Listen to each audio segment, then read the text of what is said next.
To a certain extent, fear of ill health is normal. Fear is intended to keep us alive, but in excess, it backfires.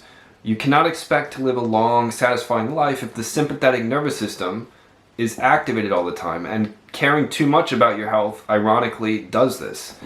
The vast majority of people I've interacted with over the last 3 years who have debilitating skin issues, health issues, seem to be convinced that they're going to find the silver bullet to fix their problems that conveniently comes in the form of some diet, fasting regimen, exercise routine, or supplement, without realizing that this very behavior is the root cause of their problems, oftentimes. According to Eastern medicine, negative emotions impact various organs.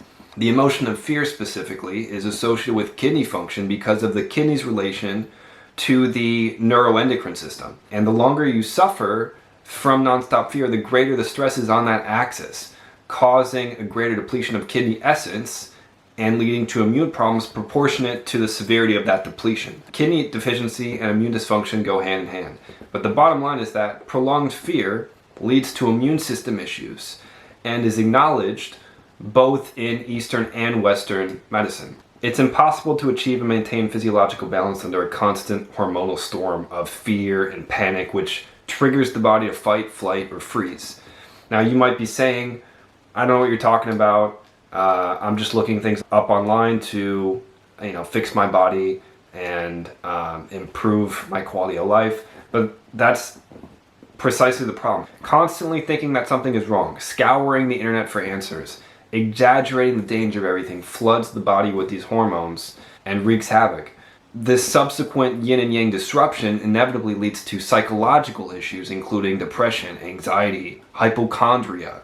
And it's the epitome of a vicious cycle that alters your neurochemistry. I know what it's like. As a teen, I was paranoid I was going gray, which is actually the case. At 15, I started getting gray hair, likely due to this constant, intense stress.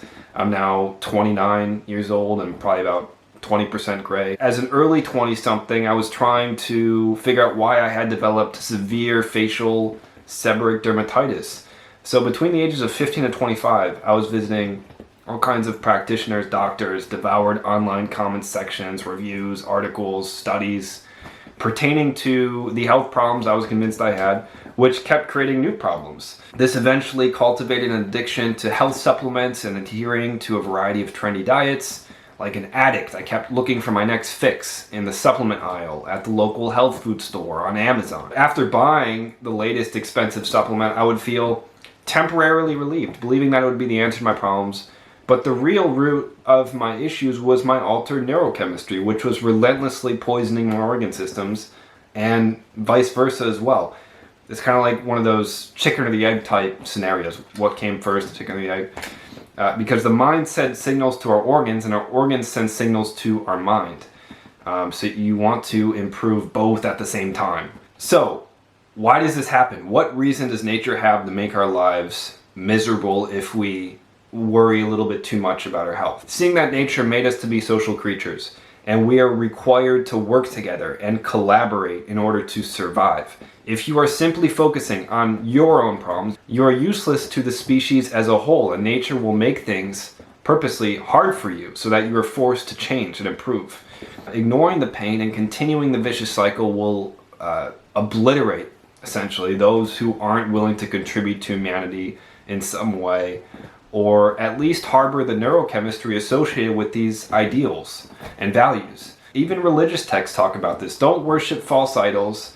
And a lot of people make false idols out of their bodies and create problems for themselves. If you have the right mindset, you're rewarded with good health in order to be a contributing member of humanity. It's not about how long your life is or how good you look as you age, but what you do for others. Obsessing over your health is a selfish, stifling obsession because it keeps you from sharing your gifts. No matter what you do, we're all slowly falling apart. Some more quickly than others, but it's already a lost battle. So use your time taking part in meaningful activities, not trying to make more time in order to find out how to give yourself more time. The moral of the story is don't take your body too seriously. It's simply a vessel that won't be here much longer. No one here gets out alive. But having said that, certain supplements, the right foods, medicinal teas, the right environment, detoxification methods, acupuncture, avoiding toxic substances. All these things certainly help heal the organs that have been weakened from this stress or a generally unhealthy lifestyle. But if the end goal of getting healthier does not involve using your healthier body in order to spend your time and energy partaking in things that matter and making a conscious effort to massively reduce fear of ill health and fear in general and calm your nervous system, it's not going to be sustainable. So go outside, play, get healthier, but don't be attached to getting healthier. Find what you're good at and do it for others.